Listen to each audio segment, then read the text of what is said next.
Hello, and welcome to this how-to all about how to forward bend safely and effectively. Forward bends are a wonderful way of releasing tension through the shoulders, lower back, glutes, and hamstrings, basically all the muscles in the back of the body. And they can be really helpful for relaxing the mind, reducing mental stress, and calming the nervous system.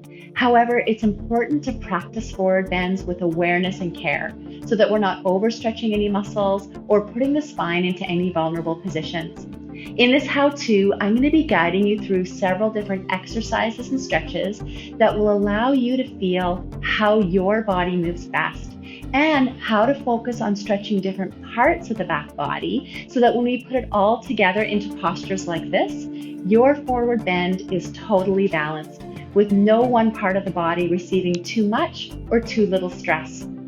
All of the exercises that I'm going to be guiding you through should be safe and accessible for almost everyone. However, as always, I want to remind you to take care of your body and its specific needs and to make any modifications that feel right for you. With that said, let's get started. Okay, so I'm going to start by showing you what I often see in the classes that I teach when we're doing forward bends. I see this. And what this means when we're trying to reach into the forward bends is that we're overly rounding the spine. So we can overstretch the muscles here and we can overstretch the spine as well. And we really don't want to do that. What we want to do instead is get right up onto the sitting bones, hinge forward into the hips first, and then lengthen the body forward into the forward fold. But what's preventing us from doing that, from hinging in the hips first, is that our hamstrings are tight and then we overcompensate with the rest of the spine to reach forward. So we need to stretch out our hamstrings in an isolated way. Okay, so we're going to do that lying down so that we can stabilize the pelvis. And so I'll get you to grab a towel. And if you can come to lying down and bring your right leg up into the towel. Okay, have it around your foot, whatever's comfortable there. And then just line yourself up so that your pelvis is level and that you're reaching out through your right hip so that the whole right side of the back can stay long. Your left leg can be bent or straight. It's really up to you, whatever feels most comfortable on your back, just provided that you're keeping your tailbone onto the floor and you're not rounding it up. Okay, and then if you can be holding on with both hands apart, making sure that your shoulders are down and relaxed and that your head feels comfortable. You can always put a towel underneath your head if you like. And then just start off stretching the leg into a comfortable start position. Now, the knee doesn't need to be straight. Okay, so here I'm going to be showing it with the leg straight, pulled up through the muscles in the front of the thigh, the quadriceps, not hyperextending the knee if that's your tendency. So just micro bend your knee if that is your tendency, and instead try to isolate squeezing the muscles in the front of the thigh in order to straighten your leg. However, if your leg is a little bit bent all the time, that's fine as well. Just keep it that way. So as we're moving the leg back and forth, that's not changing. Okay, so the leg is either bent or straight. And we're going to do a small push and pull. Okay, keep it really gentle. Okay, as you breathe in, you're pushing your leg away into the towel and your arms are resisting. So the leg barely moves. And again, it's really gentle. And as you exhale, you're gently pulling the leg towards you without changing the knee. Okay, so it's inhaling as you're pushing away. Your arms are resisting, keeping it really gentle. And exhaling as you're gently pulling it towards without changing the knee. And just continue there. Inhaling as you're pushing away. And exhaling as you're pulling towards, always reaching away with the right sitting bone. Okay, so inhaling as you push away. And as you're pulling in towards, you reach out through the right sit bone. You're keeping that part of the spine long. We'll just do two more on this side. You're sinking the thigh bone into the hip socket and really encouraging a good gliding action. Maybe even visualizing or feeling the synovial fluid in the joint really circulating. So there's a feeling of gliding and ease and not force. Okay, and then bring that leg down and we'll go to the other side. I'm bringing your left foot into the towel and your right leg again can be bent or straight. Your choice. Just line up your hips as though you're standing. Reach out through your left sitting bone so the whole left side of the body feels long and holding on with the arms apart, shoulders easy and neck comfortable. Finding the place where your leg is initially feeling just a very easy stretch, nothing extreme. Again, your leg does not need to be fully straight, but if it is, you want to be pulled up through the muscles in the front of the thigh, not hyperextending the knee back, just keeping it a little bit micro bent and pulling up through the muscles of the thigh. Or as I say, if it's slightly bent all the time, that's fine. Just keep it that way as we're moving it and not changing the knee. Okay? And so as we inhale, we're pushing the leg into the towel, resisting with the arms. Exhaling, gently pulling and reaching out through the left sitting bone all the time. Inhaling, pushing away, just gentle resistance. Exhaling, gently pulling towards, really focusing on that feeling of gliding the leg deep in the hip socket. Inhaling, pushing away, really working with the breath. Exhaling, gently pulling towards, having a deep crease in the front of the hip socket. Inhaling as you push away, feeling the thigh bone sink down into the hip socket, really focusing on a good gliding action in the hip socket, feeling or visualizing the synovial fluid there. And we'll do two more. Inhaling as you push away, and exhaling as you pull towards, keeping the tailbone to the floor, keeping the spine long for one more.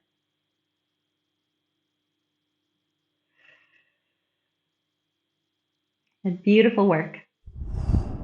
So now we're going to practice forward bend standing, and the principles are basically the same because what I usually see is this.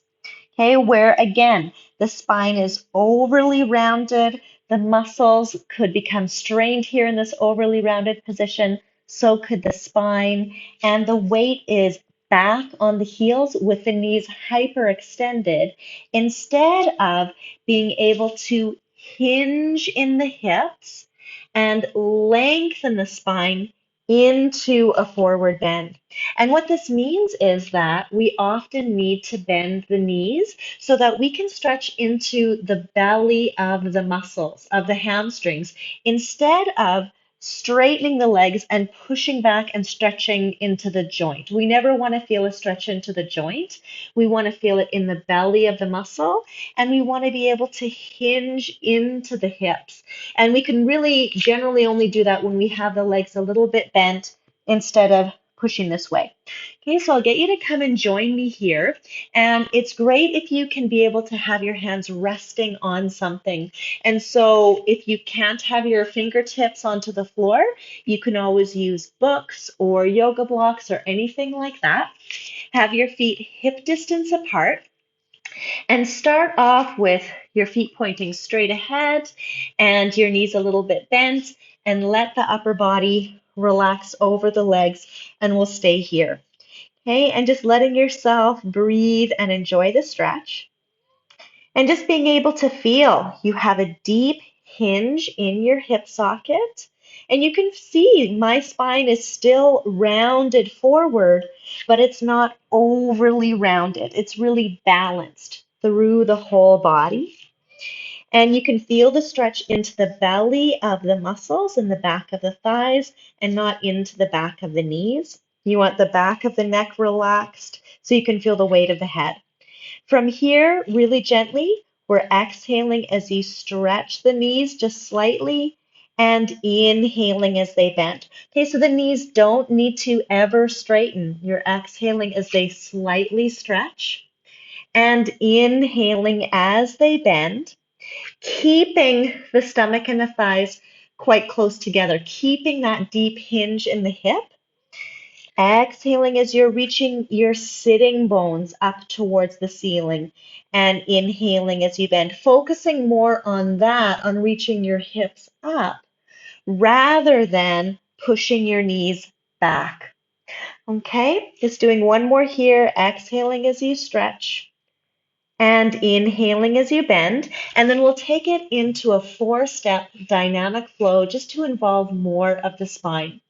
Okay, so as you breathe in, lengthen the spine out to a straight line, reaching out through the chest. Shoulders are away from the ears. Again, the fingertips are resting on something and your legs do not need to be straight. Breathing in here. Breathing out as you hinge forward and relax the spine down. Then inhaling as you bend the knees, creating a deeper crease in the front of the hips. And exhaling as you reach the sitting bones to the ceiling, keeping the stomach and thighs together to start again. Inhale as you lengthen the spine, reaching out through your chest and through your sitting bones, shoulders away from the ears. Exhaling as you forward fold and relax. And from here, inhaling as you bend the knees, deepening the crease in the front of the hips. Exhaling, reaching the sitting bones to the ceiling for 2 more. Inhaling, lengthen the spine, reaching out with your chest. Keep the back of the neck long. Exhaling as you forward fold. Inhaling as you bend the knees, deep crease in the hips. Exhaling, reaching the sitting bones to the ceiling for your last one. Inhaling, lengthening the spine. Remember, keeping the legs bent if you need. Exhaling, deep forward fold, deep hinge in the hips. Inhaling as you bend the knees, folding even deeper. Exhaling, reaching the sitting bones to the ceiling. And relaxing here. Wonderful work. And so now we're going to come back to our seated forward fold, and we're going to practice a few different variations that are going to allow us to apply the same principles that I've been talking about, where we're hinging into the hips as opposed to overly rounding through the spine. And both of the variations involve using a rolled up towel or blanket or a pillow.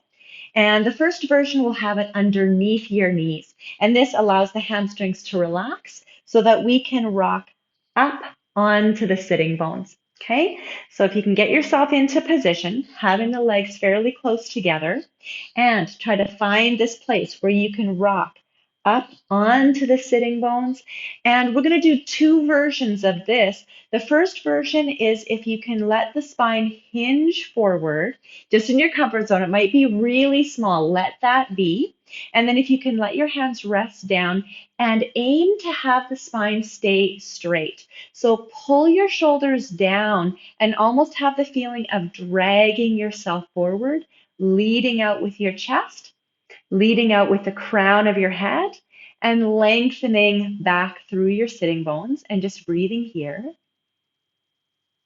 Sending the breath to the muscles in the backs of the legs, sending the breath to the hip sockets, really wanting to create a deep, relaxing fold here, which can be really challenging.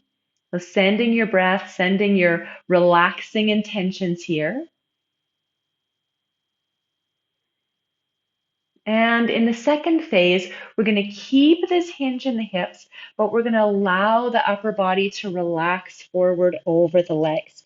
And then just staying here, letting the head relax, spreading out the space between the shoulder blades, really softening the chest, and gently drawing the abdominals back. So the navel is pressing just gently against the spine. And sending your breath through the whole body, through the shoulders, through the lower back. Sending softening energy and breath through the hips and through the backs of the legs for one more breath.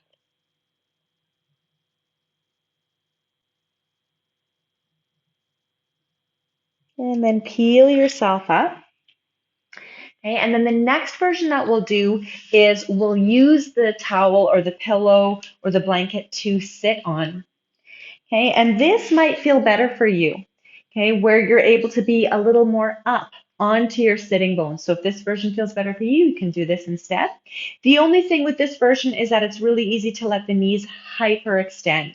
And so you just want to hold the knees a little bit in a micro bend. It's barely visible to the human eye, but there is a slight bend in the knees, and that you're keeping some tone in the muscles in the front of the thigh, the quadriceps. Okay, you're getting right up onto the sitting bones. And then we'll again do those same two phases where you first focus on hinging forward. Let it be really small, okay? And that your hands can just rest down and that you have the feeling of lengthening the spine, almost dragging your chest forward, reaching out through the crown of your head, reaching back through your sitting bones, lifting the belly to help lengthen out through your lower back, and sending the breath to the hips, sending softening energy there, sending the breath to the muscles in the backs of the legs, just being aware that you're not letting the knees hyperextend, and letting the shoulders relax and the spine lengthen. And then keeping this hinge in the hip socket, let your upper body relax forward, allowing your hands to rock forward wherever it feels comfortable, relaxing the head, neck, and shoulders completely, spreading out the space in between the shoulder blades, softening the chest, and just gently drawing the abdominals back, draw the navel towards the spine, just to protect the back. Breathing here through the whole body, especially sending softening energy through the hips.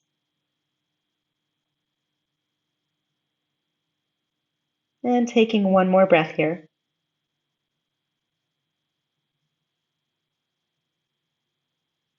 Excellent. The final exercise that I'm going to share with you is going to be focusing much more on rounding the spine itself and much less on the hamstrings. And the way that we can round the spine safely is by using the abdominals. When we press the navel back against the spine, we can stabilize the spine itself, and we can limit the possibility of straining the muscles in the back because the abdominals are really supporting the body so much more. Okay, so for this exercise, it still involves hinging in the hips. So you may want to be sitting up onto your pillow or blanket or towel that we used in the previous exercise. However, you might feel comfortable just having the legs into the diamond shape. That can give you a little bit more freedom in the hips, so you can decide. And then if you want to challenge your flexibility even more, you can have the legs out bent or straight, or together and straight is the most challenging option. Okay, so I'm going to be showing a little bit of that. I'm going to start off into the diamond shape. And if you can start off with the arms forward, just so that they're out of the way and you can focus on the spine. This has 4 steps. As you breathe in, hinge forward. Again, hinging right in the pelvis, keeping the spine long. So imagining a string pulling out from the chest. The shoulders are away from the ears. Then exhale as you pull the navel towards the spine and round onto the back of the sitting bones. You're keeping the shoulders down and the spine is hollowing out like you're a sail full of wind. Keeping your spine round, you inhale as you hinge forward, rounding over the legs, keeping the navel pulled in, and exhaling as you peel yourself up one vertebra at a time, back up to sitting tall, and we start again. So inhaling as you hinge forward into the hip sockets, leading out with your chest. Exhale, pull the abdominals in, curving back off the sit bones, rounding the spine like a sail full of wind. Inhale, curve forward, keeping the belly pulled in to protect the back. And exhale as you peel yourself up one vertebra at a time, like you're stacking yourself up on the wall behind you. And we'll do 2 more. Inhaling as you're hinging forward in the hips, leading out with your chest. Exhaling as you're hollowing back, pressing your navel towards your spine, curving onto the back of your sitting bones. Inhaling as you round forward, keeping your navel pulled in as support. Exhaling as you stack yourself up one vertebra at a time for one more. Inhaling, leading forward with your chest, hinging in your hips. Exhaling as you press your navel towards your spine, curving onto the back of your sitting bones. Inhaling, rounding forward, keeping your navel pulled in, shoulders away from the ears. And exhale as you stack yourself up one vertebra at a time. Awesome. So thank you for sharing this workout with me. I hope that you found it interesting, useful, and informative. And as always, I hope that you practice all of the principles that I've shared in this how-to so that you can lengthen, strengthen, and connect to your body safely and effectively. And if you did find this useful, I invite you to give it a like, to subscribe to my channel, and to share this video with those whom you think might benefit. In the description, you'll see a link to the Fully Embodied Fitness Workout Series, where I guide you through a series of workouts designed to improve and increase strength, flexibility, balance, posture, coordination, and overall body connection. So if feeling more fully embodied sounds interesting to you, I invite you to check that out. Until the next time, I'm wishing you well. Take good care.